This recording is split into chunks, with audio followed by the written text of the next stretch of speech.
Olá, amigos! Que bom que estamos aqui reunidos mais uma vez pelo canal do YouTube do Centro Espírita Irmã Rosa. Sejam todos muito bem-vindos. Eu sou Maria Alice, colaboradora da casa. Este mês de dezembro é um mês muito especial para nós, pois a nossa casa está comemorando um centenário, 100 anos dedicados ao amor e à caridade. Como não poderia deixar de ser, o temário do mês de dezembro intitula-se CEIR, 100 anos aprendendo a viver com Jesus. Hoje temos a grata alegria de receber a nossa amiga, a nossa irmã Maria do Carmo, também tarefeira da nossa casa. Maria do Carmo abordará a parábola dos vinhateiros maus. Vamos ler a nossa página edificante e fazer a nossa prece inicial. A página escolhida de hoje é do livro Caminho, Verdade e Vida, de Francisco Cândido Xavier, pelo Espírito Emmanuel. A lição de número 149, intitulada Propriedade. E o mancebo, ouvindo esta palavra, retirou-se triste, porque possuía muitas propriedades. Esta citação está no Evangelho de Mateus, no capítulo 19, versículo 22. O instinto de propriedade tem provocado grandes revoluções, ensanguentando os povos. Nas mais diversas regiões do planeta, respiram homens inquietos pela posse material, ciosos de suas expressões temporárias e dispostos a morrer em sua defesa. Isso demonstra que o homem ainda não aprendeu a possuir. Esta argumentação não desejamos induzir a criatura a esquecer a formiga previdente, adotando por modelo a cigarra descuidosa. Apenas convidamos a quem nos lê a examinar a precariedade das posses efêmeras. Cada conquista terrestre deveria ser aproveitada pela alma como força de elevação. O homem ganhará impulso santificante, compreendendo que só possui verdadeiramente aquilo que se encontra dentro dele, no conteúdo espiritual de sua vida. Tudo o que se relaciona com o exterior, como sejam criaturas, paisagens, bens transitórios, pertence a Deus, que lhes concederá de acordo com os seus méritos. Esta realidade sentida e vivida constitui brilhante luz no caminho, ensinando ao discípulo a sublime lei do uso, para que a propriedade não represente fonte de inquietações e tristeza, como aconteceu ao jovem dos ensinamentos de Jesus. Agora, meus irmãos, fechando os nossos olhos, com o coração e os pensamentos voltados para o alto, rogamos a presença dos bons espíritos ao nosso lado, nos orientando em nossas ações. Que os ensinamentos que aprenderemos neste momento nos traga a luz emitida pelo farol que nos guia a todo momento. Que a nossa irmã Maria do Carmo seja inspirada em suas palavras, conduzindo-nos à profunda reflexão. E, não podendo nos esquecer de agradecer ao nosso Pai Maior, que a tudo comanda pelo seu amor incondicional a todos os seus filhos. Que assim seja, Senhor. Graças a Deus. E agora, com a palavra, Maria do Carmo. Olá, amigos. Temos muita alegria por estar hoje representando a casa da Irmã Rosa, para comemorar com vocês, com todos os ouvintes, os 100 anos dessa casa tão querida, que acolhe todos que ali chegam, iluminando os seus caminhos com os ensinos de Jesus. Durante esse mês de dezembro, nós estamos trabalhando, retendo o nosso olhar de forma mais minuciosa, mais cuidadosa sobre as parábolas de Jesus. Eu acho que todos que estão acompanhando os estudos do CEIR já estão com pós-doutorado em parábolas. Então, não necessitamos mais falar muito sobre esse tipo de narrativa. Mas, na verdade, Jesus usou essas parábolas para que, através de uma linguagem simples, com histórias do cotidiano daquelas pessoas que o ouviam, trazer ensinamentos muito profundos e necessários, tanto naquela época como hoje ainda, sobre o reino dos céus, a implantação do reino dos céus na terra.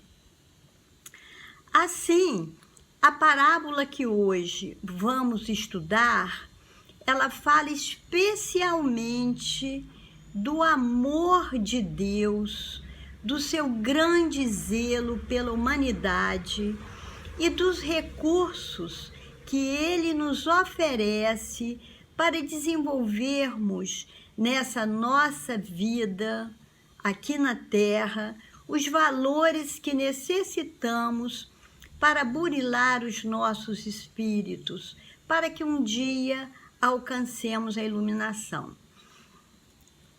Essa parábola, que se chama Os Vinhateiros Maus, ou em alguns lugares também, em outras traduções, é conhecida como os agricultores homicidas, ela traz ensinamentos muito relevantes para todos os discípulos de Jesus, de qualquer época, que desejem desenvolver bem aqui nessa vida esses aprendizados e concretizar uma reforma dos nossos espíritos ainda tão necessitados de ensinamentos e de lições que nos orientem.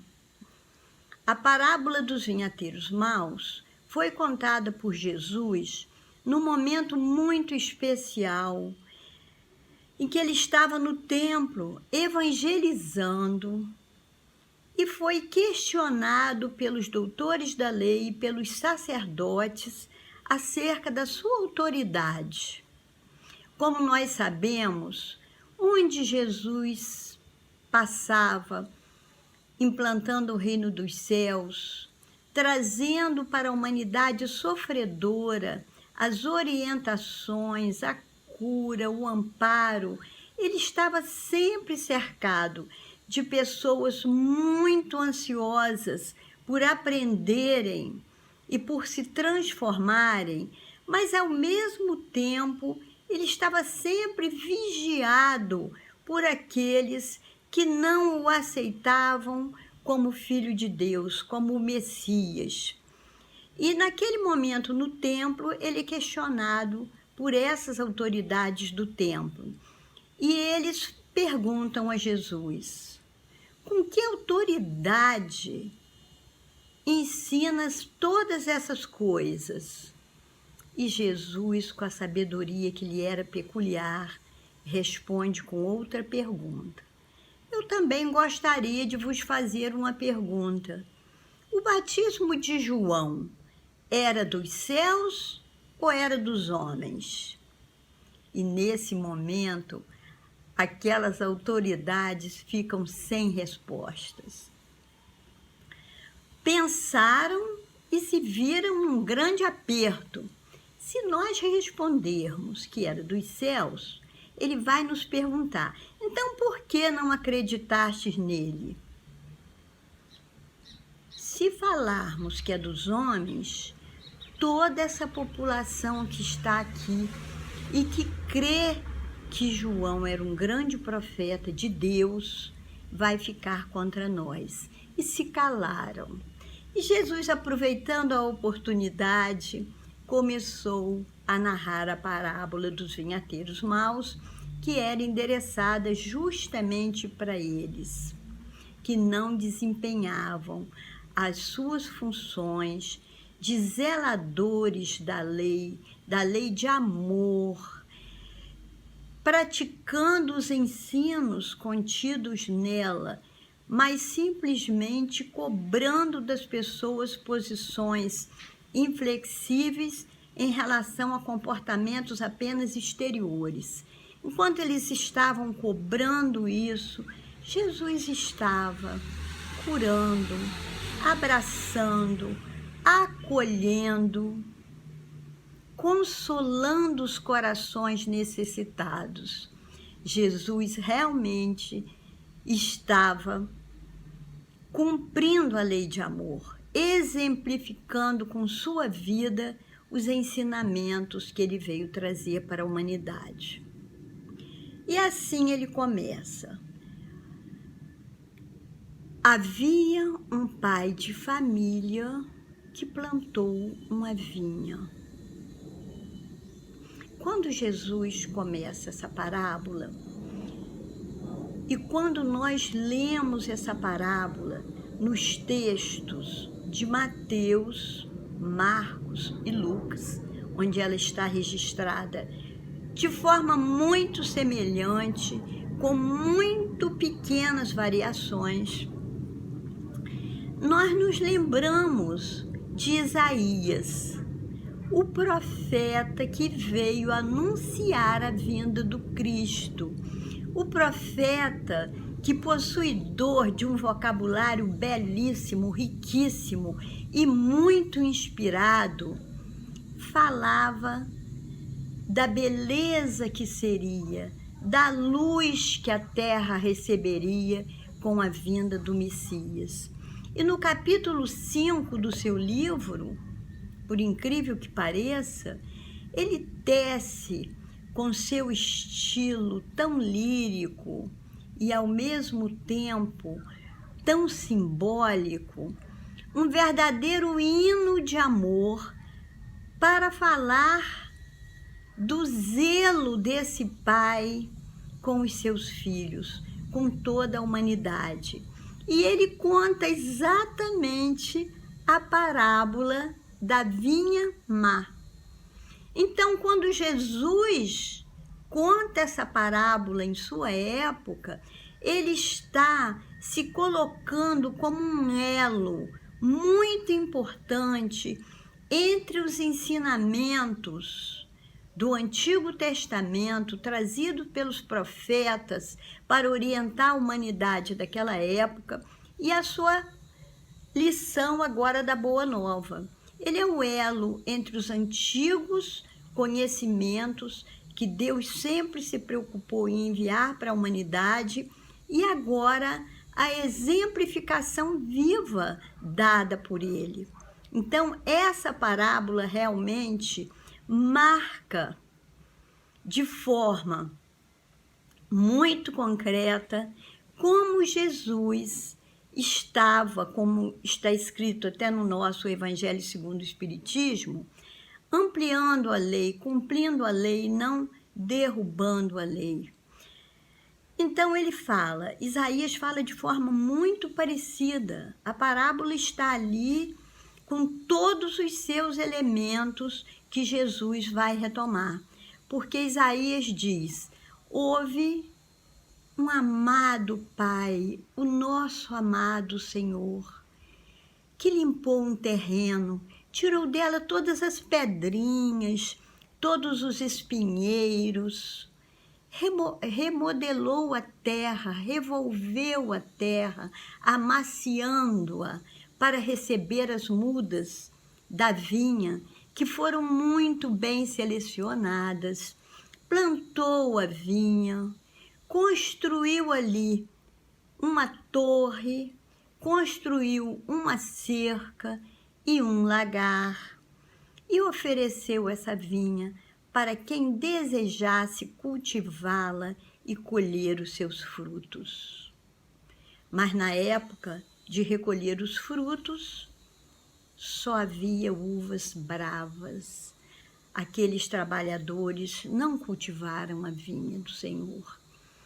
E aquele senhor diz: que mais eu poderia ter feito por eles? Que mais eu poderia ter oferecido? Bom, voltemos então à época de Jesus para observarmos como Jesus abordou essa parábola para aquele público ali daquele momento, pessoas que queriam aprender e pessoas que queriam também encontrar uma maneira, alguma falha em suas palavras, alguma coisa que pudessem usar contra ele. E Jesus conta que esse senhor da vinha, esse pai de família, plantou a vinha, construiu nela um valado, ou como alguns querem, como alguns traduziram, uma cerca de proteção, construiu nela um lagar e também uma torre de vigia.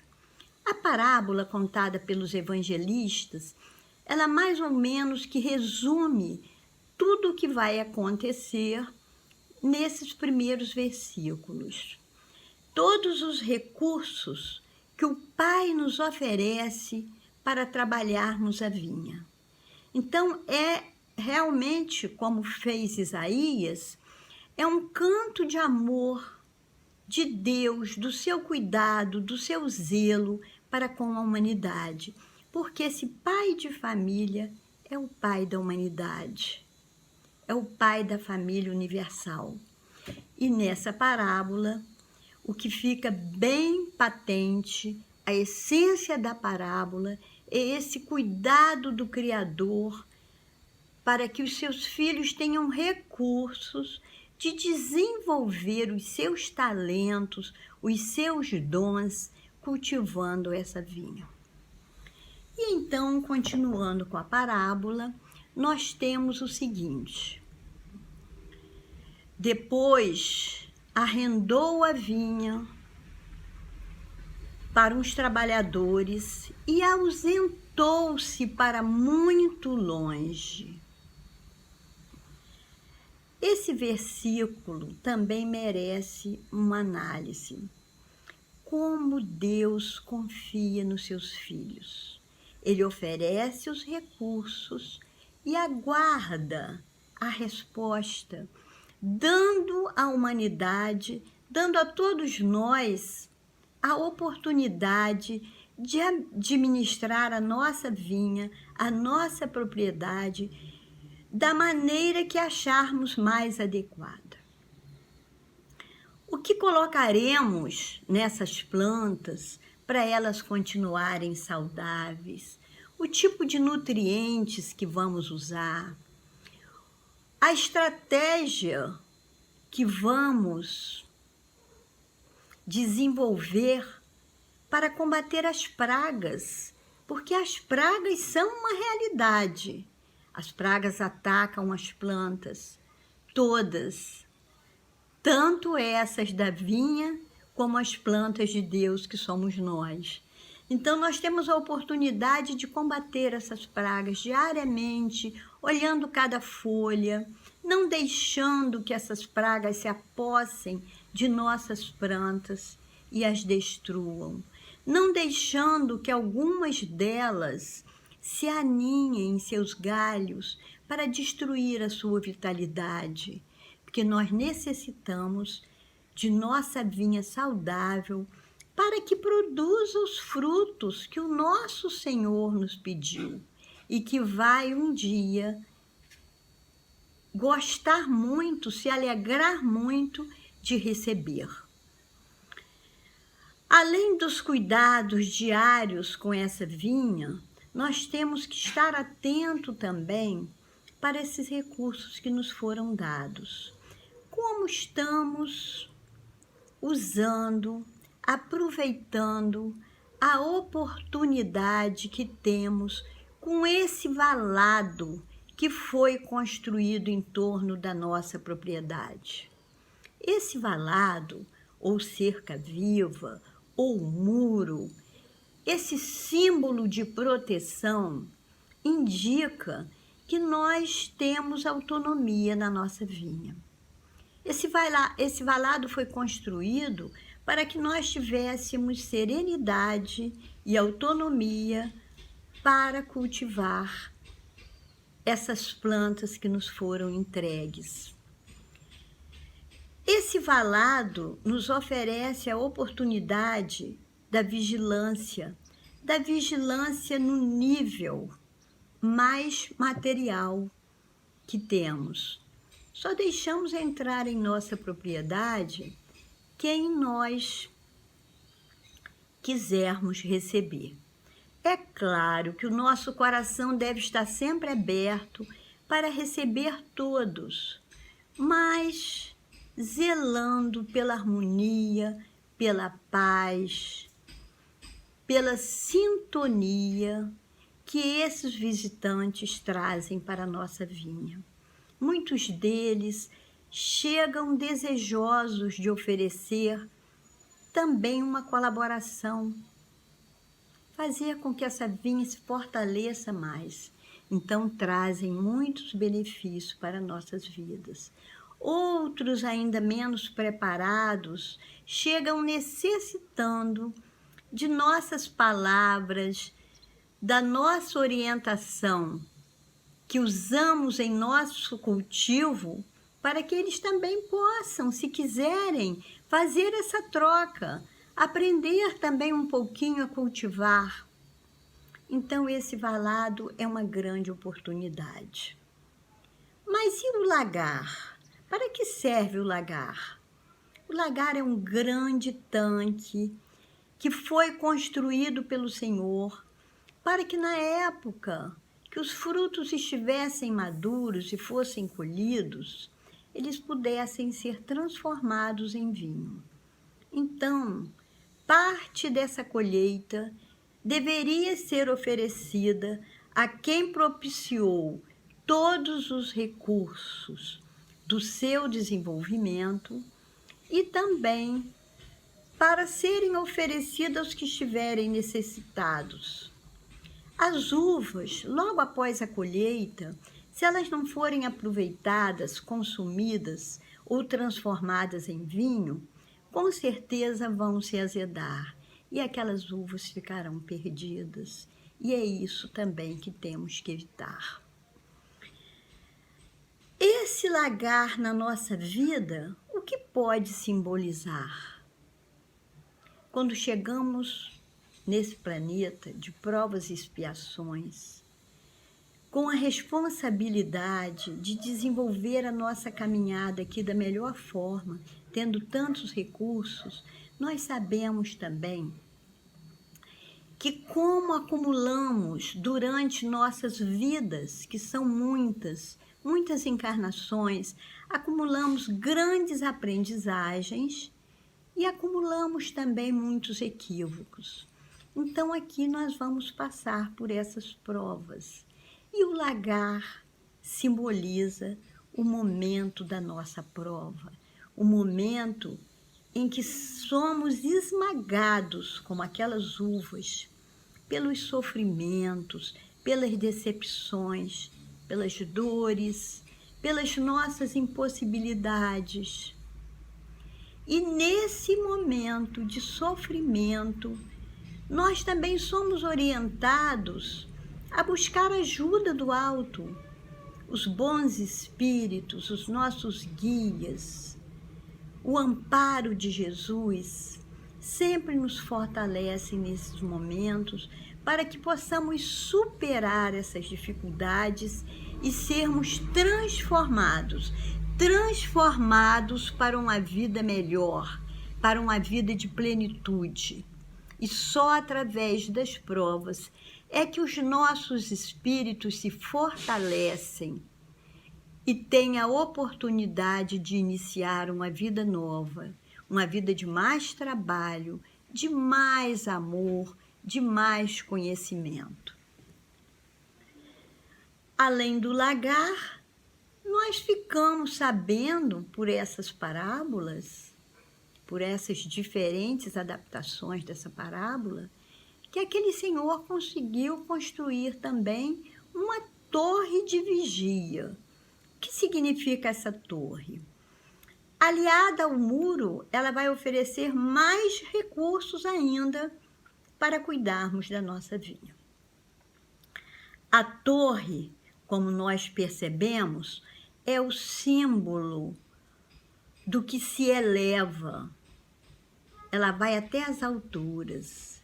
E é lá, nesse momento de elevação, que nós temos a oportunidade de nos comunicar com o alto por meio de preces, de gratidão, de louvor, de pedido de socorro, mas sempre a prece, dirigida aos nossos amigos espirituais, para que nos fortaleçamos para manter exuberante a nossa vinha produtiva, para abrirmos o nosso coração para a lei de amor, para convivermos com todos aqueles que encontramos em nossa caminhada, de acordo com as nossas necessidades e as necessidades deles. Nessa torre, nós nos lembramos também pela elevação, da elevação que nos oferecem os estudos. A nossa doutrina espírita é riquíssima em obras que nos orientam, que nos encaminham para o bem. São muitos exemplos de missionários que aqui vieram e nos trouxeram lições magníficas que muito contribuem para a nossa elevação. Então, não adianta termos em nossa propriedade uma torre se não nos elevamos, se não subirmos os seus degraus para lá do alto, entrarmos em sintonia com os bons espíritos e também vigiarmos mais os nossos pensamentos, a nossa sintonia, para evitar que também influências do alto possam prejudicar a nossa vinha. Porque assim como temos influências aqui da Terra, estamos também ligados às influências do mundo invisível. Então a torre é um momento que nos oferece muito amparo para estarmos sempre vigilantes, como Jesus nos orientou. Agora entramos na segunda parte da parábola. O tempo passou e chegou a época da colheita. Aquele senhor enviou então servos para recolherem a sua parte da colheita e mandou alguns servos àquela vinha. Mas eles foram muito mal recebidos, açoitados, perseguidos, agredidos, e voltaram para o Senhor que os enviou de mãos vazias. E os evangelistas, todos, os três, eles falam da mesma maneira. Alguns dizem que foram mais servos, enviados por 4 vezes. Os outros 2 falam que foram 3 vezes e depois o filho que foi mandado. Aquele senhor não se desanima. Ele envia outros servos. E dessa segunda caravana de servos, nós temos notícias piores ainda. Uns foram apedrejados, outros mortos, outros perseguidos novamente. E voltam de mãos vazias para aquele senhor. Aquele senhor imagina: vou mandar outros servos, mais, em maior número, para que dessa vez eles enviem a minha parte da colheita, os frutos que eu estou pedindo a eles. Mas dessa vez não aconteceu diferente. E quando nós paramos um pouquinho para pensar nesses servos enviados por Deus, nós não podemos esquecer que nesse grande amor, Deus começou mandando Moisés trazer a lei para que o homem se guiasse por ela. Depois mandou Daniel, Elias, tantos outros, Isaías, que foram relembrando esses ensinamentos dos primeiros que haviam chegado aqui. Mas todos eles foram perseguidos. Daniel jogado aos leões para ser devorado. Elias perseguido, até tendo que habitar um deserto para não ser morto. E quando Jesus conta essa parábola, ele vai além do tempo. Quando ele fala de muitos servos, nós nos lembramos também daqueles que ainda viriam depois de Jesus. Ou seja, quando aquele senhor da vinha envia o seu filho dizendo: não respeitaram os meus servos, mas o meu filho, esse pelo menos hão de respeitar. E envia o seu filho. Mas esse também não foi respeitado. Essa parábola foi contada por Jesus pouco antes da crucificação. E quando ele a conta, dirigindo-se àquelas autoridades que ali estavam para denunciá-lo, para buscar prendê-lo, para matá-lo, Jesus sabia o que ia acontecer. E ele se dirige a eles como mais um apelo para que eles revissem as suas posições. Os evangelhos nos contam que eles perceberam muito bem que aquela parábola estava sendo endereçada a eles. E ao final, Jesus lembra ainda uma outra passagem e diz assim: vocês nunca leram isso? Nunca leram o que está escrito? A pedra rejeitada pelos construtores se tornou a pedra angular. Que maravilha é isso aos nossos olhos. Jesus está falando dele. Ele não havia sido aceito como Messias por aquele povo que era considerado o povo escolhido de Deus, que estava há tanto tempo aguardando o Messias que os profetas anunciavam há tanto tempo, mas eles não aceitavam, porque eles queriam receber um outro tipo de guia espiritual. E quando Jesus conta a parábola e diz que aquele filho também foi morto, porque os senhores da vinha, os vinhateiros maus, disseram: esse é o filho, é o herdeiro, matemo-lo para nos apossarmos da sua herança. Que maravilha de simbolismo! Que herança é essa?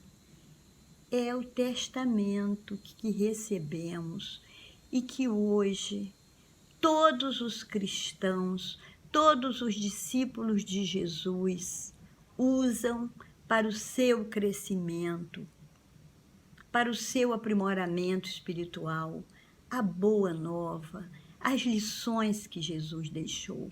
E aqueles vinhateiros responsáveis pelo templo queriam se apossar dessa herança para usá-la ao seu bel prazer, transformando os seus ensinos, modificando, tirando a pureza do evangelho que Jesus fazia questão de frisar.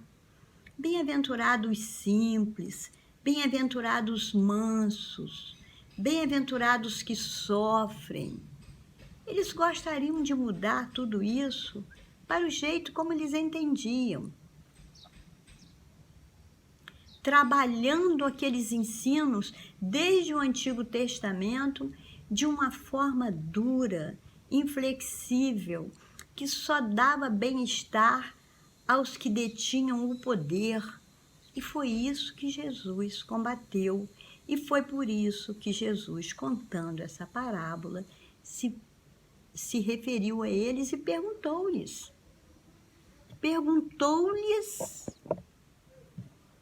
da seguinte forma: nunca leram isso? Que a pedra seria rejeitada? Então foi mais um alerta para eles, mais uma oportunidade, mas eles não se modificaram. Eles continuaram na mesma posição. E Jesus então pergunta para finalizar a parábola: e então, o que vai ser feito agora com esses vinhateiros que produziram uvas bravas? Olha aí outro símbolo. Uvas bravas, violência, agressão, desrespeito com o povo, desamor. Então, o que vai ser feito com eles? Responderam: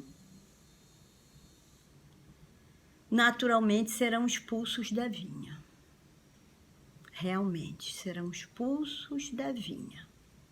Não herdarão a terra como os mansos, dos quais Jesus fala nas bem-aventuranças. Bem-aventurados os mansos, porque herdarão a terra. Estes não herdarão a vinha, não herdarão a terra.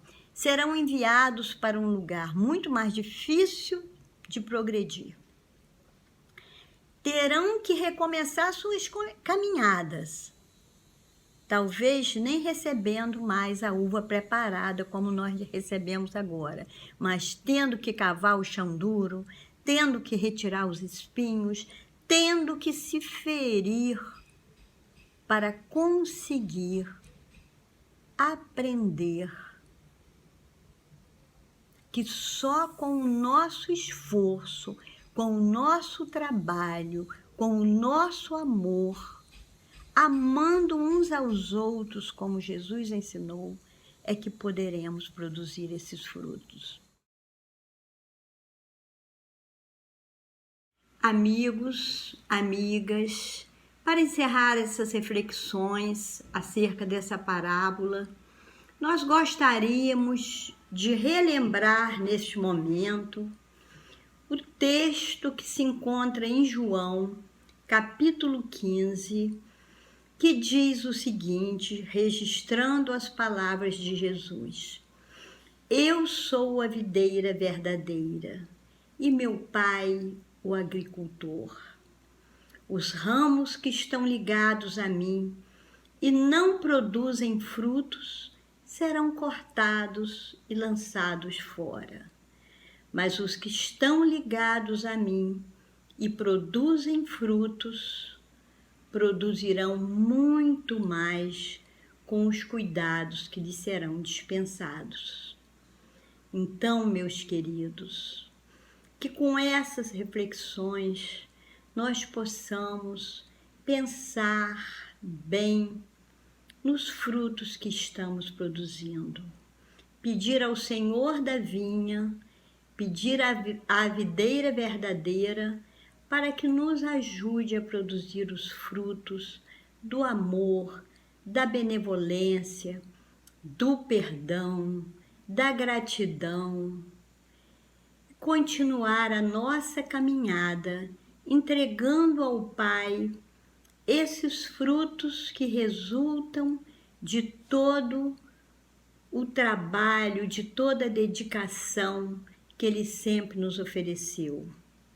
Todos os recursos que tivemos e que temos nessa caminhada nos foram dados por Ele. Então a Ele gostaríamos de entregar os melhores frutos, os frutos do amor. Que assim seja, que nós tenhamos uma semana de paz, de amor e de gratidão por essa casa que tanto nos auxilia.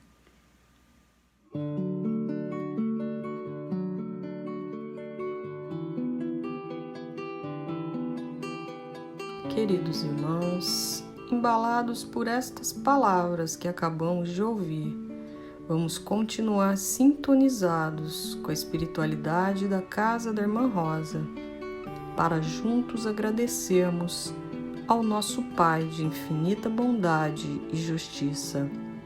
Senhor da vida, te agradecemos por este momento.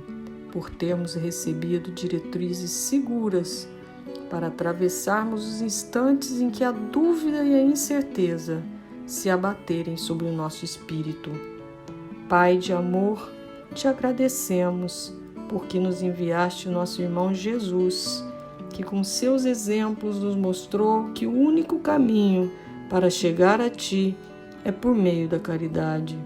Caridade com os nossos irmãos, caridade com os nossos filhos, caridade com nossa família, caridade, Mestre, com todos aqueles que cometem equívocos contra nós e assim se desviam desse caminho reto traçado pelo nosso Pai. Jesus, Mestre querido, te rogamos que nos ajude a termos a força necessária para nos transformarmos, seguindo teu exemplo, e que essa mudança, Mestre, nos coloque cada vez mais próximos do nosso Pai e da felicidade que tanto buscamos. Te pedimos, Senhor, que fluidifique nossas águas para que elas contenham o remédio necessário para trazer o bem-estar físico e espiritual de que necessitamos. Mestre Jesus, que a sua paz esteja conosco, que assim seja, graças a Deus.